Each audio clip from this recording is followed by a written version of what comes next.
Well, first off, I want to thank you guys for being here, for coming out, everyone in attendance. The decision I had to make on Monday, was a tough one. Not something I take lightly. Separating from Igor and deciding to take the franchise in a different direction, it was tough. But after evaluating everything, all of the different collective factors that I had to consider as we move into the offseason, as we plot a new beginning for the Suns franchise, I just thought it was in the best interest of the franchise to go in a different direction. And so I have a ton of respect for Igor. He's an extraordinary human being, a really good coach. The wins and losses this year, weren't the factor that I really focused on. It was just a collective set of issues that I thought we could improve on, and so as we move forward, I won't talk about those individual things, those singular issues. I'll talk more broadly about the direction of the Suns and where we go from here. So once again, I want to thank you guys for being here, and with that, I'll open it up for questions. Dave King, Bright Side of the Sun. Without getting into those specific issues, can you talk to us just about the timing of the move 2 weeks after the end of the season and after some other positions that had already been filled around the league? Well, it's not about what happens with the rest of the league. It's really being prudent in our evaluation. The knee-jerk reaction is to just say, okay, let's get a head start on what process. We wanted to make sure that we were thinking this thing through and really giving ourselves time to make the best decision for us. So there's really not a perfect time for tough decisions like this. I think the biggest thing I can say is that we recognize that we need to make a change, and I did it. James, Gina Mizell from The Athletic. This is now going to be 5 head coaches in 5 years for this franchise. As a former player, how did you sort of balance the instability and maybe the desire for stability with needing to make a change? I know you know what that's like as a player to go through. I really do. And I will say that we may have 5 different coaches, but we're talking 5 different teams. This team is not the team that was coached by that first coach. And so I keep that in mind, but having stability for the sake of stability isn't something that we're into. So I just wanted to make sure as we plotted a new course for the franchise that we were able to reset and focus on our future stability. And that's with, a coach, with the staff that can really embody what we're looking for. A staff that will build championship habits that will, impact the attitudes of our players and create an environment where our young core of players can grow and excel. James Dwayne Rankin, Arizona Republic. 2-part question. One, obviously you love your 2-part questions, don't you? Well, hey man, I got to get them in where I can get them in. I may not get the mic right. No, but 2-part question. One, you talk. There you go, Greg. But one, you guys got a collective group with you. Bauer came in. Obviously got Brookstein and obviously Sarver. So my first part of the question is, how much input did Sarver have on the decision? And 2, second part, how comfortable are you feeling now in being in that charging role where this is on me, I'm making these decisions for this franchise? Well, to the first part, this is my decision. I take a lot of factors into consideration, but ultimately the job that I agreed to was to make decisions for the franchise. And so the decision with Igor was mine alone. And that's why it was a tough decision, because I truly do have a ton of respect for Igor. And then second, what was the second part of your question? Just the fact that being in that role now and having that authority to move forward with decisions and be like, okay, I'm the guy that's going to move this franchise forward. It's a responsibility, an opportunity I relish. I think that anytime you have a chance to really impact something, you really have to want to do it. And I want to be in this role, and I want to make the decisions that will lead this franchise in the right direction. And so I'm embracing that, and I'm looking forward to the challenge. Paul Richardson with the Sports Cave. I'm going to tag off his 2-part question. One, With a 2-part? Yeah. Do you have someone in mind that you're targeting? And 2, after Hornacek and then Earl and now Igor, is it important to get a coach that already has a reputation or a coaching history as opposed to bringing in another first-year coach?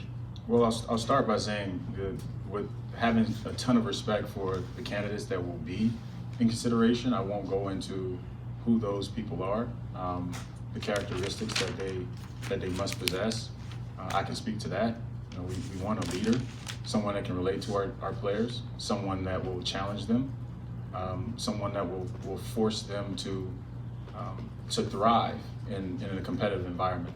You know, our focus is to open it up to competition where guys have to earn their roles, where they have to prove it consistently on a day in and day out basis.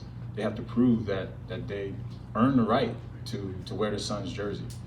So, and then what was the other part of the question? Is it important to hire a coach with coaching experience as opposed to another first-time coach? Well, I don't want to.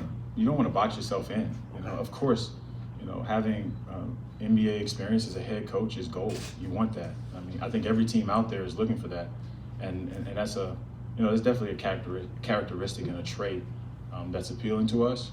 But some of the game's best coaches were assistants who became head coaches.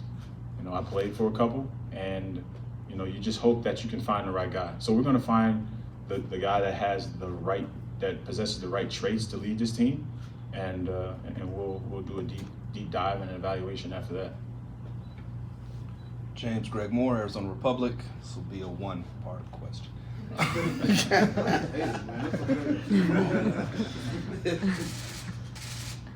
So with the instability over the years and with the problems over the years, what can you do to reassure fans that you're the guy and that that's not lip service, that there's not somebody above you second guessing you and forcing you into moves that maybe you don't want to make? Well, I mean, I can tell you that there has not been a decision I've made that was dictated to me. You know, I've always believed that I do what's right for the franchise, and I will continue to do that. And as far as stability, you know, it's going to be, you know, you guys will see. You know, the work will have to be there. I'll have to make the moves that give everyone confidence that stability is coming and that we can maintain it. But all you need to know is that is our goal. It's not as if we go into the season or into these decisions and say, let's make a decision that's going to create more chaos and instability. We're searching for the right mix of people, the right mix of players to, like I said, chart this new course, new direction for the Suns franchise. And so that's my promise. My promise is every decision that I make will be with stability in mind. James, Kellen Olson, Arizona Sports. With what Gina mentioned with 5 coaches in 5 years, are you worried about your ability to get your top head coaching targets with how short of a time frame some of these coaches have had? Well, if you look at our team, if you look at how we're positioned with our talent, with our cap space, with our flexibility, with another high draft pick, when you have Devin Booker and DeAndre Ayton as your anchors or your foundation of a team, I think that's appealing to any coach, anywhere. And now I want to talk about Jeff Bauer a little bit. What were the check boxes that he filled in that got him the job over the other candidates? What does he bring to the table that you really wanted? His unique experience across every facet of the organization. You know, Jeff's been a scout, he's been a coach, college coach, he's been a GM, he's been in personnel, he's been in operations. You know, he's had to make a lot of the decisions that I'll have to make moving forward. And so his track record and experience is something that I value, and he's a person I'll lean on heavily as we continue to rebuild this franchise and move us forward. When Igor was hired, he was highly touted for his player development skills. Are you still going to be looking for a similar type of coach with this young roster? I am. My approach to player development is one where the development has to translate. You know, so you can work on all of the skills, the individual skills, the group skills, but if they don't translate, then that's not development. So the coach that we have will be a guy that's on the floor. He'll be a guy that's intimately involved in crafting our player development plans, but he'll also be responsible for making sure that on the floor these skills translate. You talked throughout the season kind of about your plans for the summer.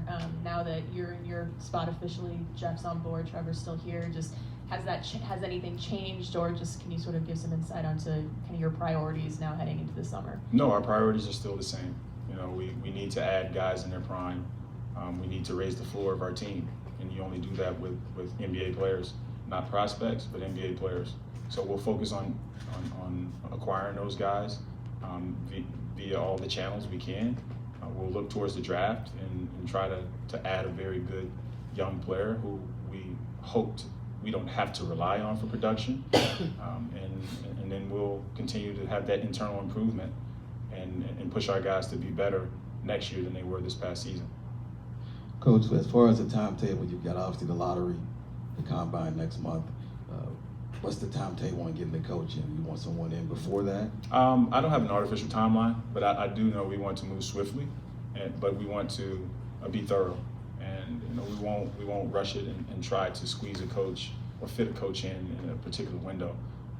We'll take the time to find the right guy, and whenever that is, that's what it is. James, any concerns about the budget for the coach and then the coach's staff? No budget constraints or restraints or however you want to call it. We just want to get the best coach for this team, and we want the best staff. You know, this is important for us. Like, this is a very important time in the Suns franchise, and not once have I been limited in what I can do financially, and I don't see that changing. James, back to Igor. Obviously, could you discuss his relationship with the players? Because that's obviously a key element. You got a younger team that's trying to figure it out. You was around him and the team a lot. How would you rate his relationship with guys? He had a solid relationship with our guys. Like anything, you always want more. I'm pretty sure he can tell you he wanted more. But you know, the reality is our team, we shifted focus. You know, during his tenure, when he came in, we had Trevor Ariza, Ryan Anderson, you know, Tyson Chandler. We had a veteran team, and you know, you fast forward. Later, we're a team with 4 rookies in the rotation. And so it was just a different team for him. I think that he'll tell you, though, that he enjoyed his time here and that he grew as a coach. And I think the players would tell you that they have a ton of respect for him and what he was able to accomplish last year. You hinted towards free agency, and obviously Oubre, a key guy that you got to figure out on what to do moving forward. Is he testing the market, or are you guys working on trying to get a deal before that? I don't know what Kelly's doing right now. He's probably on the beach somewhere. He's probably enjoying, you know, the well-deserved time off. But I've said before, we love Kelly. We want Kelly here, and we'll address that when the time comes. You mentioned how tough that making this decision was. Going through this process, is this the most challenging thing that you've had to deal with in your short time in a front office role so far? I mean, I think it is one of the most challenging, but you know, I came into this knowing that tough decisions would have to be made. I just wanted to make sure we were thorough, and I think we were. And so that makes it a lot easier to move forward and be confident that the direction that we're charting is the right direction for the franchise. James, a couple of months ago, you mentioned that if you had to put things in order of the most likely ways to improve the team this summer, you rank free agency first and draft second and trades third. Are those kind of in that same order still? Would you have draft number 1 now, or would you have trades number 1? Still the same. You know, it's still the same. Like I said, I don't want our young draft picks to feel the pressure or feel like they have to impact winning for us. I want them to come in here and organically grow into really good NBA players. So I think the best way to improve our team in the short term as we prepare for the long-term growth of our guys is to have, you know, veteran guys, NBA players who can raise your floor.